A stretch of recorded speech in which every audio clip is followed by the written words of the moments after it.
I gotta do a story. I've been wanting to do this for a couple of days. Ex-cop charged with fatal shooting of a 12-year-old child.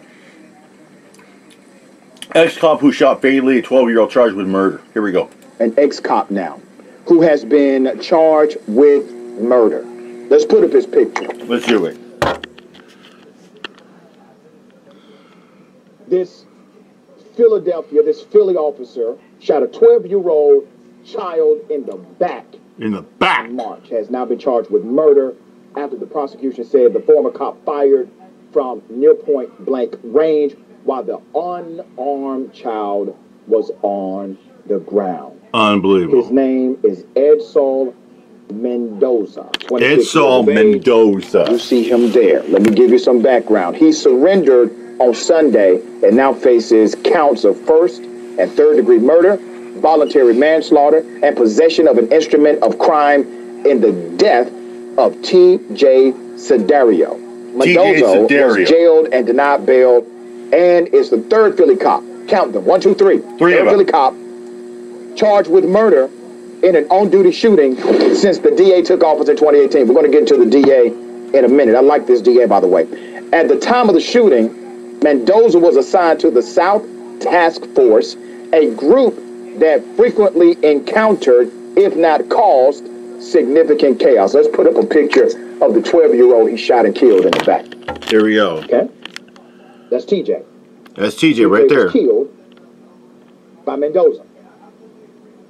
The shooting occurred after TJ shot an unmarked car carrying Mendoza and 3 other plainclothes officers. While running away, TJ clearly tossed his gun, which could be found 40 feet away from where Mendoza shot him. The assistant DA estimated TJ was effectively face down on the ground for 4 to 6 seconds before Mendoza approached and shot him in the back. Shot him in the back. That shot and he was face down on the ground 46 seconds. 90 seconds. So let me say this, because I know people are going to say, well, he's a 12-year-old shooting. Okay. He was obviously troubled. Okay. Yeah. Just because you deserve to see a judge does not mean you deserve to see your maker. He was unarmed. He had his face down. He was surrendered. He was shot in the back. That's against the law. I don't care how you chop it up. That's illegal. That's murder. Exactly. Right? That's how it works in this country. And too many times police officers, they have utilized their position of public trust to take vengeance on someone they're mad at. How dare this person shoot at me? How dare this person make me chase them? I'm going to recall a very quick personal story. Many years ago, I was in my neighborhood and police officers were chasing us. And I ran behind the apartment complex. And I never forget, man, it's like it happened yesterday. I get on the ground because the chase is done. And I'm on the ground with my hands up. And I'm looking at this officer. This was in Fulton County. And I got my hands up. He has a gun aimed at me, but he refuses to handcuff me. He keeps looking around to see if somebody else is watching. And I think that cop wanted to do something more than me that night. But another police officer came to the scene as he was looking around to check out who else was back there. That moment changed my perception of law enforcement indefinitely. Let's put up a picture.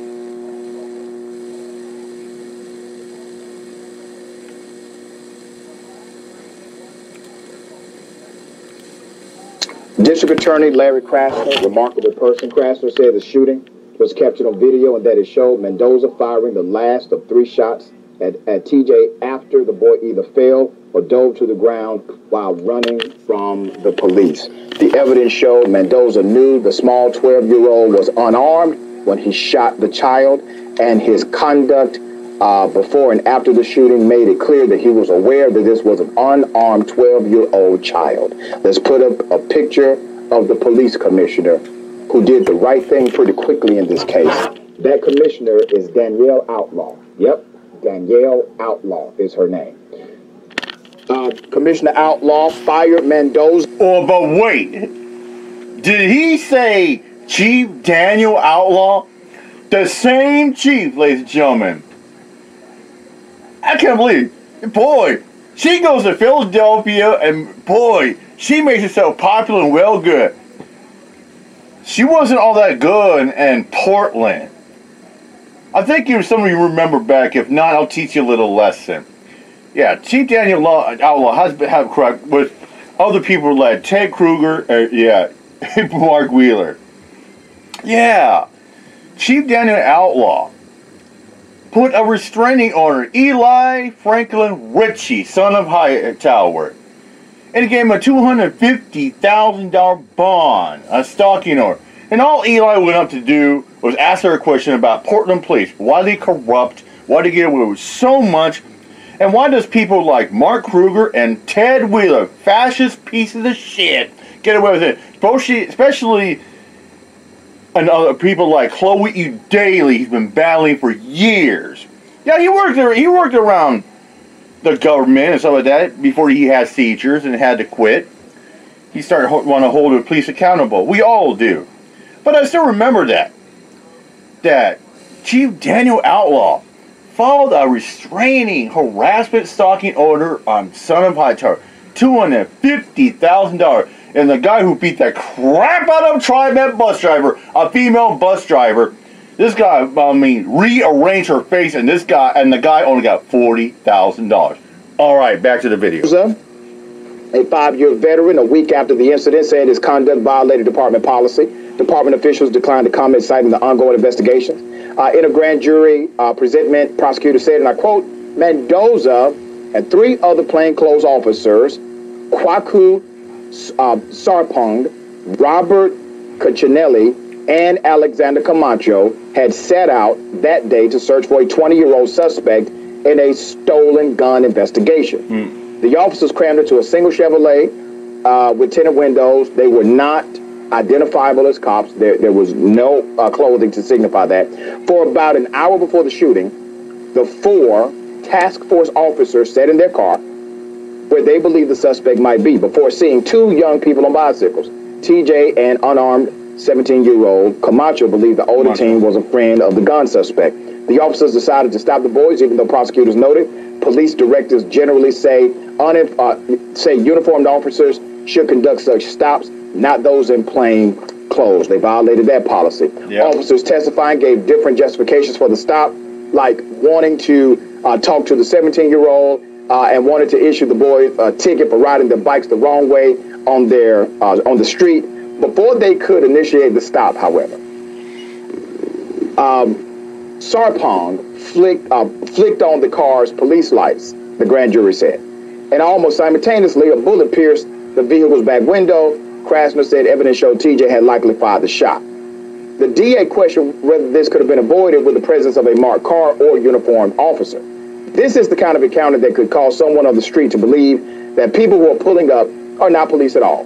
To believe that people who are pulling up in a climate that is obviously rife with gun violence are pulling up to do them harm and are not law enforcement at all. Oh, yeah. Don't forget this as well, ladies and gentlemen. There are people who, there are people out there who intimidate and act like police officers, but they aren't, become fake, thinking, they go up to you thinking, oh, I'm an officer of law, here's my badge. No, it's fake. You don't know. Someone coming, someone coming after you and want to do harm to you, you don't know if they're a cop or not. Someone just can come after you, like, why? Mendoza it's called the fight or flight instinct. Then got out of the car, each fired back at TJ. In the seconds after the shooting, Mendoza was captured on video telling a fellow officer to look for a gun farther down the block where it was later found. Krasner then said, and I quote, the DA said, when people make untruthful statements about what happened that are crucial to understanding the death of another person, in the law, that can be interpreted to indicate guilty knowledge. Yep. A sense that you need to cover something up because you know once that you did is illegal. Is illegal. Evidence of a guilty conscience is how I learned it in law school. The DA is doing right here. You see, you don't need new laws. You need the right person to enforce the ones already on the books. That's right. That's how this works. And another thing this DA did when he first got in, He knew that his own district attorney's office was corrupt. He knew it when he got elected. And he said he knew it. So what did he do when he got elected? When he won and when he took over, he fired the prosecutors. Yep, they sued him, of course, but they got their happy ass up out of their DA's office. That's the kind of leadership it takes. He utilized existing rule, existing law, existing protocol, his abilities, his authority. Within the confines of his authority, he did it. He did not seek new legislation to get it done. He was able to do it with the power the people gave him. All right. Adrian, thoughts on this case? You know, it's so sad that that we feel like this is such a grand thing that this prosecutor did when it should just be the standard. It shows us how low the bar is truly based on how corrupt our system has gotten. And also, too, with these officers, it's abundantly clear that they were looking to abuse their power. They saw this as an opportunity to flex, and they decided to flex on a child. And that also speaks to how absolutely just disgusting and inhumane so many of our systems are, that they would prey on this child and lie about it. Yeah. And then but for having a prosecutor who actually cares about doing his job and is willing to stand up to a broken system, the individuals probably would have gotten away with it. Their lies would have been accepted, and they would have been able to continue to prey on others. Yeah. And remember, the oath of a prosecutor is to seek justice, not to seek prosecutions, not to seek wins, not to seek arrests, but to seek justice. And that's... Yeah. And think about this, ladies and gentlemen. That kid wasn't even a teenager. Not at all. He was on 12. Yeah. It's another case of happy fuck the cops day. Yeah. Fuck bad police. That's one thing that Eric Brandt always tried to go out there, exposing the bad police. Yep. Fuck bad police. Yeah. And I think it's, on a side note, I think it's so funny that Danielle Outlaw goes from Portland to Philadelphia. Boy, she's regaining herself. Boy, she's trying to make it right, huh? Really good. Why couldn't she do that fucking shit in Portland? That's my question.